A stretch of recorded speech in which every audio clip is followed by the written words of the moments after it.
अच्छा, अब मैं रिजवी साहब, अगर इस पूरे विलायत फ़क़ी और इन सारी जो गुफ्तगू हुई, इस पे अगर आपको कोई मजीद कोई बात खुद करनी है तो कर लीजिए, नहीं तो मैं आगे बढ़ता हूँ।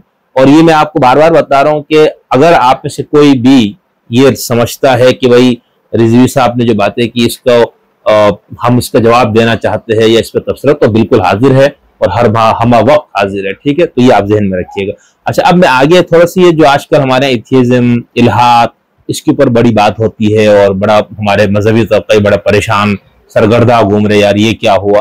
तो एक, चूंकि आपका माशाल्लाह इस पे मुतालिया भी है और ऐसे लोगों से आपका उठना बैठना, उनके साथ आपकी डिस्कशन, बहसें, गुफ्तगुएं हैं, तो हमें थोड़ा सा ये, पहले तो हमें थोड़ा ये वाज़िह कर बताएं कि हमारे इल्म में इजाफा फरमाए कि एथियज्म या इल्हाद को हम कैसे इसको डिफाइन करेंगे, ये है क्या, पहले ये बताइएगा, फिर उसका थोड़ा सा ये कि जो हमारे यहाँ कदीम तस्वुर इल्हाद था और जो आज का तस्वुर इल्हाद है, इसमें थोड़ा सा क्या फर्क है। देखें, इल्हाद आज से नहीं है, अइम्मा के दौर से है।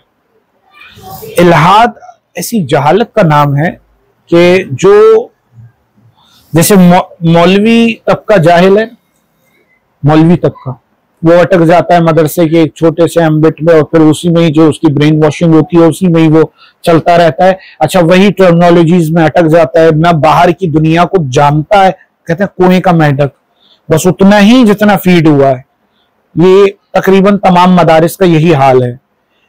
कुछ ऐसे मदारिस हैं जो, ऐसा नहीं कि तमाम मदारिस, कुछ ऐसे मदारिस हैं जो अब तहकीक पर काम कर रहे हैं, दूसरी फिक़ों को भी जानते हैं, दूसरे मज़ाहिब को भी जानते हैं। ज्यादातर का यही हाल है, ज्यादातर की बात, ताकि कोई ये ना कहे कि आपने सारे मदारिस को ही कह दिया। वैसे अल्लामा इकबाल ने तो सबको ही कह दिया, गला तो घूट दिया अहले मदरसा ने तेरा, कहां से आए सदा ला इलाहा इल्लल्लाह।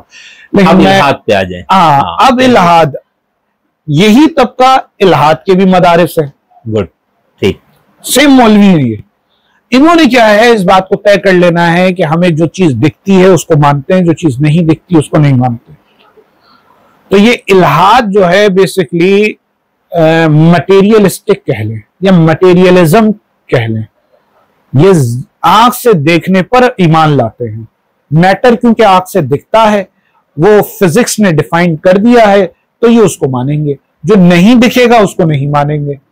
ये मटेरियलिज्म और मटेरियलिस्टिक लोग रूहानियत के भी खिलाफ हैं।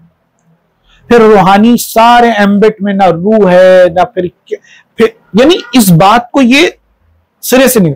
अच्छा, जबकि फिजिक्स को भी, साइंस को ये सहारा बनाते हैं अपने चीज को क्लियर करने का। इनकी बुनियादी चीज जो हमले होते हैं, कुरान की कुछ आयात पर वो एतराज कर देंगे, मेराज पे एतराज कर देंगे, मोजज़े पे एतराज और इनकार कर देंगे, और इसके जरिए वो चाहते हैं कि दीनी तबके को बेवकूफ बना लिया जाए।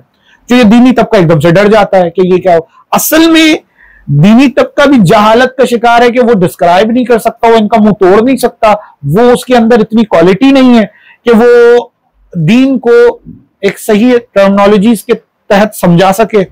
और इनके अंदर बिल्कुल खाली है ये, इनके पास कुछ विजन नहीं है, कुछ बात नहीं है। एथिस्टों के पास या इल्हाद परस्तों के पास, या एग्नोस्टिक, इनमें एक टर्म आती है एग्नोस्टिक जी, वो तो अभी तक जान ही रहे। वो उनका मसला क्या है, वो एग्नोस्टिक तो अभी तक जान ही रहे। मोस्टली यूनिवर्सिटीज में मुझे एग्नोस्टिक मिलते हैं, तो हमें नहीं पता क्या चल रहा है। एक टर्मिनोलॉजी है डुबिटो अर्गो कुबिटो अर्गो सम। अच्छा, ये क्या है? ये इस तरह से कहा गया है कि मैं गौर किया कायनात पर, नफी करता गया, नफी करता गया, नफी करता गया, और फिर मैंने अपने ऊपर गौर किया तो उन्होंने कहा मैं हूं, तो जब मैं हूं तो सब है। तो ये फंस गए वो ना, फलसफी को बहस के अंदर खुदा मिलता नहीं, डोर को सुलझा रहा है और सिरा मिलता नहीं, सिरा ही नहीं मिल पा रहा इनको। अब आ जाते हैं कि तौहीद क्या है।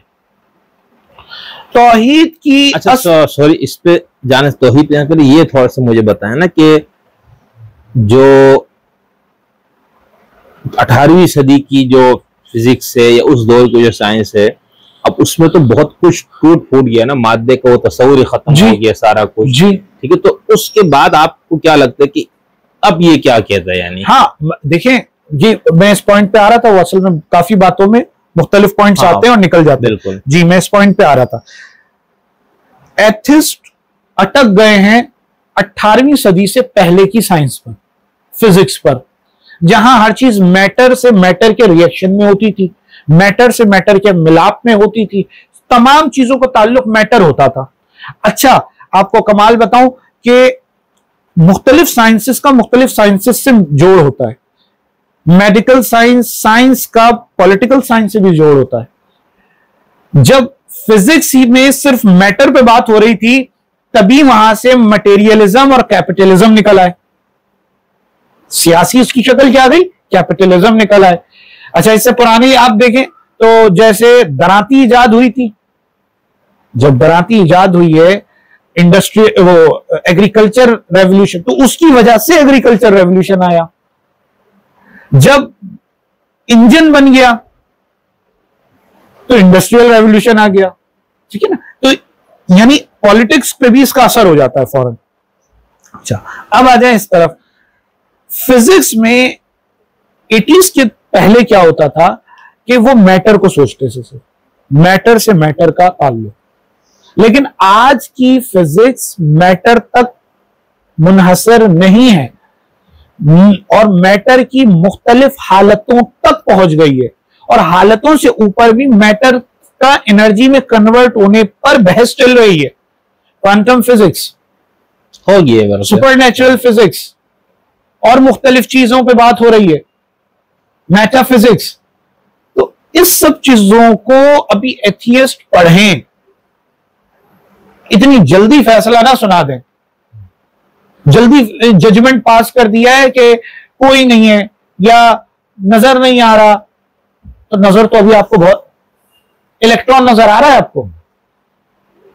आपको तो सिर्फ एटम भी नहीं नजर आ रहा, एटम का एक मजमुआ नजर आ रहा है, इलेक्ट्रॉन नजर आ रहा है। इलेक्ट्रॉन पे आपने ईमान लिया है, लेकिन नजर आने से मुराद आप सिर्फ ये क्यों लेते कि आंखों से ही नजर आए? मतलब जो आपकी तमाम हवास है उसमें आने चाहिए ना, बस किसी नहीं ये अटक गए ना, इनकी तशरीह बता रहे हैं। ये अटके हुए हैं कि नजर नहीं आता तो हम मानेंगे नहीं, है तो लाके दिखाओ, है तो लाके दिखाओ। तो मेन मसला यही है ना कि फिजिक्स को, इस वक्त की फिजिक्स को जब पढ़ेंगे तो समझ जाएंगे। यानी टाइम ट्रेवल पर आजकल कितनी बातचीत चल रही है। टाइम ट्रेवल है मैटर का एनर्जी में कन्वर्ट हो जाना। जब मैटर, टाइम ट्रेवल की वजह से मैटर एनर्जी में कन्वर्ट हो जाएगा। जब मैटर एनर्जी में कन्वर्ट होगा तो एनर्जी हर जगह होती है, एनर्जी के अलग अलग मामलात हैं, एनर्जी की अलग अलग स्टेट्स हैं, कुछ डिस्क्राइब हो गई हैं, कुछ अभी डिस्क्राइब नहीं हो पाई हैं। तो अभी एक सफर है। अब आ जाते हैं इल्हाद परस्ती से हमारे दीन। अभी तो इल्हाद परस्ती की बात हुई कि वो जहालत में जी रहे हैं, वो जहालत से नहीं निकल पा रहे। मेरा एक एथियस्ट ग्रुप से मुनाजरा कह लें, मुजादला कह लें, बात कह लें हुई, तो मैंने उनसे पूछा कि भाईजान जीसस के ऊपर कोई प्रोग्राम कर रहे थे? हजरत ईसा की अभी गुज़िश्ता दिनों जो अहले ईसाइयों के यहाँ जो उनकी विलादत का कॉन्सेप्ट और वो सब चल रहा था, उस पर बातचीत हुई थी, ये उस पर मजाक उड़ा रहे थे। How is it possible, how is it possible on the basis of science, how is it possible का ये लोगो लगाते हैं। मैंने उसमें गया, मैंने कहा भाई आप मुझे ये बताएं, what is your ultimate goal? तो वो पहला जो सवाल हुआ तो वो हिल गए। आपका इख्तितामी मकसद क्या है? मेरे तहरीक का एक इख्तितामी मकसद है ना, क्योंकि आप भी ये सवाल उससे कर सकते हैं और कोई भी आए तो आप उससे सवाल करें अल्टीमेट गोल क्या है भाई। तो एथियस्टों से मैंने पूछा कि आपका अल्टीमेट गोल क्या है, तो फरमा रहे थे कि हमारा अल्टीमेट गोल इंसानियत है, ह्यूमैनिटी की खिदमत करना, टू सर्व ह्यूमैनिटी। तो मैंने कहा आप दीन के अम्बिट में रहते हुए क्या ह्यूमैनिटी की खिदमत नहीं कर सकते? इतना घुमा कर आपने बात करना है, पहले वो खुदा का इनकार करे, फिर वो खुदा का इनकार करते करते फिर वो दीनों का मजाक उड़ाए, फिर जाके वो इंसानियत की खिदमत करेगा। इतना लंबा क्यों घूम रहे हो? डायरेक्ट इंसानियत की खिदमत कर दो। फिर मैंने कहा हमारे यहाँ मुख्तलिफ इदारे हैं, वो इंसानियत की खिदमत करते हैं बगैर रंगो मजहब और नस्ल को देखते हुए सबकी खिदमत करते हैं। और मैंने कहा अब तो मॉडर्न थॉट्स में जेंडर से इक्वालिटी आ रही है, जेंडर से भी बाहर जा रहे हैं, रेसिज्म से बाहर जा रहे हैं। आप अभी भी नजरिए की ऊपर अगर कोई नजरिया लेकर बैठा है तो आप अभी भी उससे लड़ने को तैयार है। तो वो एकदम से वो हुआ। फिर उसने कहा कि हम इंसानियत की बात इसलिए, यानी हम मजहब को इसलिए टारगेट करते हैं कि मजहब सियासत में आने के लिए मजहब का सहारा लेते हैं। मजहबी तबका सियासत में आने के लिए मजहब का सहारा लेता है। अच्छा, अब मैं मेरे टॉपिक से वो जुड़ गया, मैं लाना भी उसे यही चाह रहा था। मैं उसने जैसे ही वो जुड़ा उसने कहा जैसे आपके यहाँ ईरान में, तो मैंने कहा अब आ जाइए इस पे बात, क्या आपने इंसानियत की खिदमत ऐसे करनी है? तो जब आपने इंसानियत की खिदमत ऐसे करनी है तो मैं आपको कहता हूं कि मेरी तहरीक को आप पहले पहचाने। मैं मरकज़ विलायत अली पाकिस्तान सिंध, जिसका बुनियादी नजरिया यह है कि हम ईरान की मुल्ला हुकूमत के खिलाफ हैं, हम ईरान के कट्टर मजहबी निजाम के खिलाफ हैं, हम विलायत फकी के खिलाफ हैं। लेकिन मैं पॉइंट पे आ रहा हूं, हैंकी पेंकी इधर उधर नहीं मार रहा। मुझे नहीं जरूरत कि मैं मजहब से लड़ जाऊं। मैं बात कर रहा हूं कि इसका मजहबी निजाम खराब है। क्लर्जी, थ्योक्रेसी, एरिस्टोक्रेसी जो सिस्टम बना हुआ है, हम उसके खिलाफ है और हम इसको मजहब में नहीं चाहते। तो ये सिंपल बात है। बिल्कुल, बहुत अच्छा। तो जब ये आप इस पे आ जाए तो उन्होंने क्या हुआ, जब ये सब बात हुई तो वो, मैंने कहा आपसे बेहतर, मैं उनसे कहा कि आपसे बेहतर तो कम्युनिस्ट है, कम से कम एक सियासी स्ट्रगल तो रखते हैं अपनी। बिल्कुल, आप तो सिर्फ बातों में फंसे हुए। तो इस वक्त के एथियस्ट जो हैं वो फकत कुछ भी नहीं है, वो फकत एक ऐसा फारिग तबका है जिसमें बैठे हुए कुछ नहीं और दिमाग की गुत्तियां हिलाते रह रहे। अच्छा, सही किताबों तक भी रुजू नहीं करना। स्टीफन हॉकिन चिल्लाएंगे, स्टीफन हॉकिन, भाई स्टीफन हॉकिन ने टाइम ट्रेवल पे भी कुछ बातें की हैं, वो भी पढ़ो। और मैं अपने उस जाहिल तबके को भी समझाऊं जो हुलू गुलू का हमें लगा देता है, और इन को भी समझाऊं इस जो अल्लाह का इनकार कर देता है, जो अल्लाह के वजूद का इनकार कर देते हैं।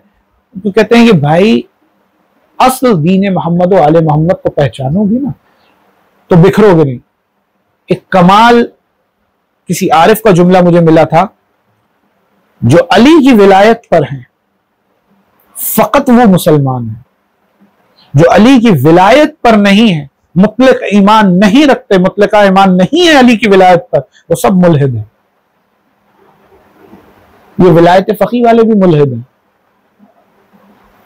एक तरह से, ये भी मुल्हिद हैं। ये कैसे मुल्हिद हैं? सवाल। ये मुल्हिद ऐसे हैं कि ये भी मटेरियलिस्टिक है, मैटर में हुकूमत बनाना चाहते हैं। अरे इमाम की विलायत जो है वो आपके बहुत बियॉन्ड है।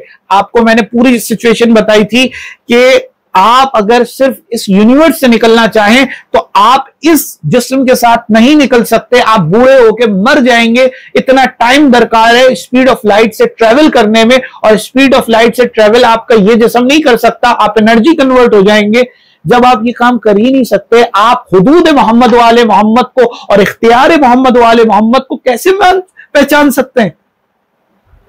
जब आप इख्तियार मोहम्मद वाले मोहम्मद को पहचान ही नहीं सकते अपने इस जिस्म के तहत, उसका मतलब अभी सफर बहुत दूर है और मोहम्मद वाले मोहम्मद का इक्तदार भी बहुत ज्यादा है। और फिर आप जिस पे बात करते हैं, टाइम ट्रेवल पे बात करें तो आपको मैं मोहम्मद वाले मोहम्मद का टाइम ट्रेवल पर काम दिखाऊं। आप पैरेलल यूनिवर्स पर बात करें तो मैं आपको मोहम्मद वाले मोहम्मद का उस पर भी मामला दिखाऊं।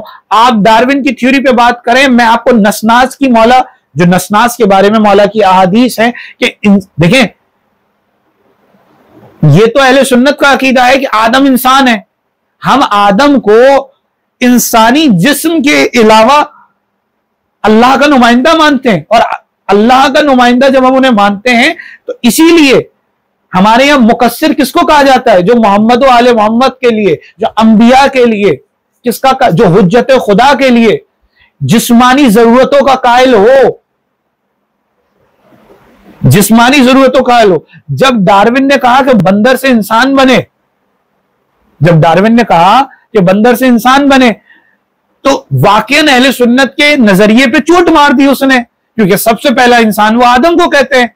लेकिन दीने मोहम्मद वाले मोहम्मद में आए तो मौला की हदीस मौजूद है कि आदम से पहले नसनास मौजूद थे। यहाँ पे नसनास कौन थे? वो वही शक्ल के लोग थे जो डार्विन की थ्योरी में एवोल्यूशन पीरियड में पहले के इंसान है।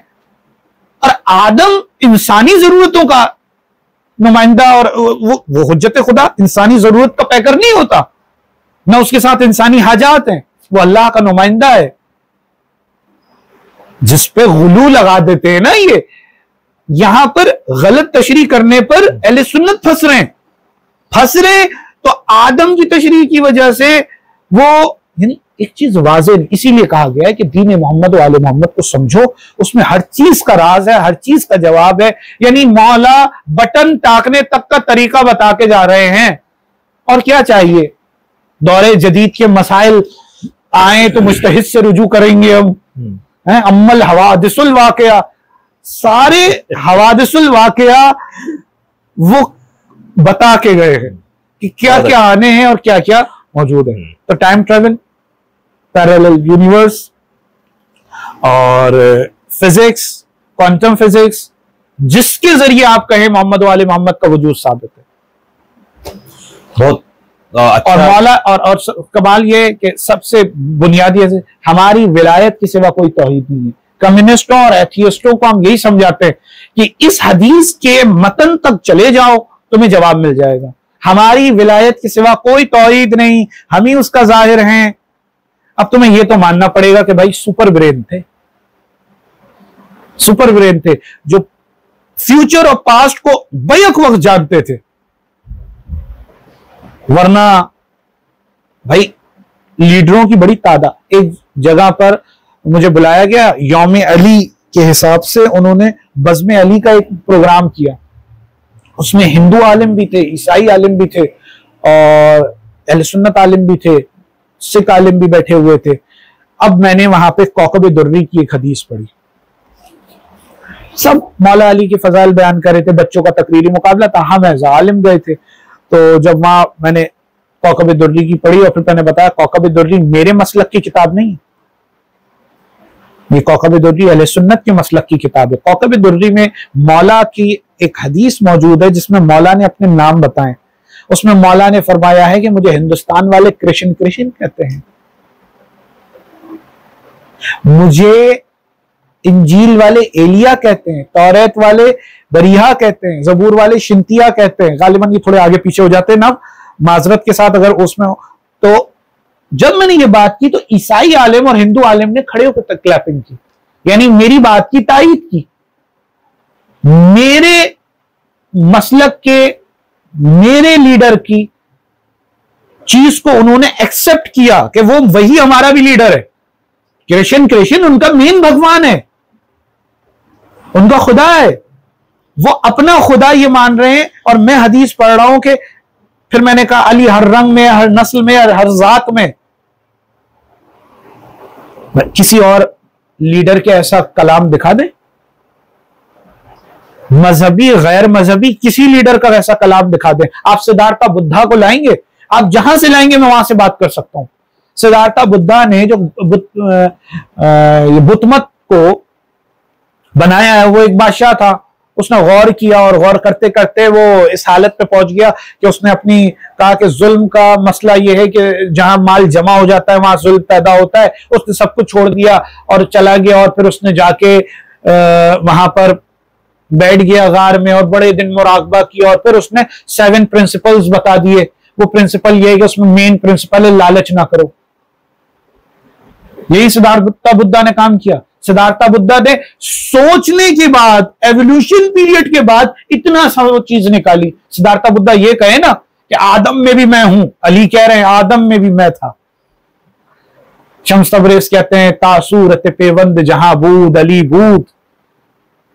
तो फिर कौकब दुर्री की हदीस है कि नबी उस वक्त भी नबी थे जब आदम मिट्टी और पानी के दरमियान थे, और अली उस वक्त भी वसी था जब आदम मिट्टी और पानी के दरमियान है। तो ये चीज वाज़ेह है कि ये लोग उलूहियत के राज हैं, तौहीद के राज हैं। इनके जरिए तौहीद पहचानोगे तो समझ जाओगे।